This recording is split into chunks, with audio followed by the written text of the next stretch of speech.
The ocean is the most mysterious place on the planet, a parallel world full of some of the most beautiful, but also some of the most alien-looking creatures you'll ever see. Among these fantastically colored fish that often get the underwater spotlight are some of the most interesting invertebrates on the planet, living their lives completely unknown to most people. I'm Mikey Green, and the amazing world of invertebrates has always fascinated me. I'll often go to great lengths to find some of the world's strangest inverts, but one place I've never gotten the courage to search for them happens to be right in front of me, and I have one goal in mind for today: find one of the most elusive and potentially dangerous worm species in the world. Finding these strange creatures is harder than you might expect, and I have no experience exploring these marine habitats on my own, and we're not going to be able to do this alone. This is Eli, and this is Luke. Together, they form the YouTube channel Two Wild Boys, and they have more collective experience exploring these marine environments than I could ever dream of. With our 6 combined eyes, this amazing world in the water below us seemed to unfold immediately, and it wasn't long before we found our first strange invertebrate.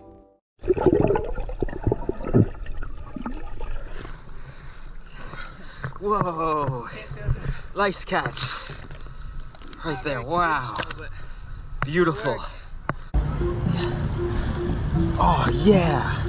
Check out this absolute beauty right here. This is a swimming crab. These crabs are spectacular because if you look, those back legs are evolved as paddles, and that can help them swim through open water.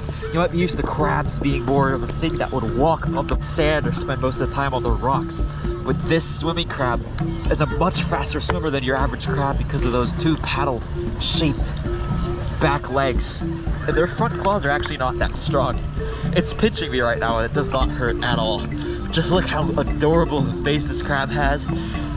Again, don't know too much about these amazing animals, but let's put this right back where we found it. I love finally finding one of these swimming crabs. I have never found one of these in my entire life before. This is really cool. What a gorgeous crab. As it swam away back to its home underneath a little rock on the seafloor, our worm chase resumed once again. This isn't just any worm we're looking for though, it's a fireworm. Covered in highly toxic spines, strengthened with minerals that run en masse along each side of its body. These can pack a good amount of pain even if slightly brushed across. Because of this, Eli, Luke, and I have to be very careful coming into contact with any rocks, coral, or even open sand on the bottom of this marine ecosystem.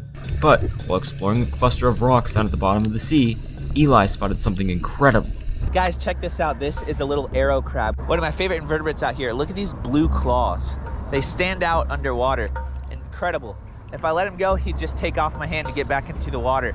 But you see how they get the name arrow crab. This long, straight nose of theirs is basically a pointed arrow with spines facing outwards on it. So if a predator tries to grab them, it'll just gig them. A lot of them spend their times deep down on the rocks, feeding on algae. Sometimes they'll play dead, but as you can see, he's being pretty active right now. Let's go ahead and put this guy back, see what else we can find today. Our search for this elusive worm continues to remain unproductive.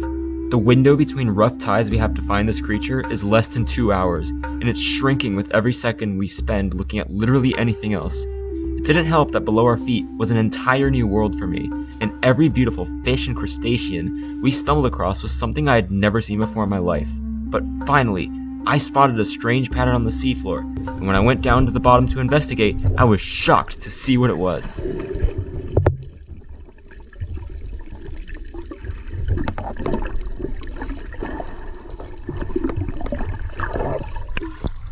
Alright, this what we have right here is quite the special animal because I've never seen it before. This is a fireworm. Now, I'm not a worm expert, so I can't tell you really what species this is, but what I do know about these amazing creatures is that they are a completely marine relative of the earthworm. They are in the same phylum, the Annelida, or the segmented worms, and as you can see, this is segmented just like an earthworm. But besides that, their entire biology is completely different than that of the earthworm.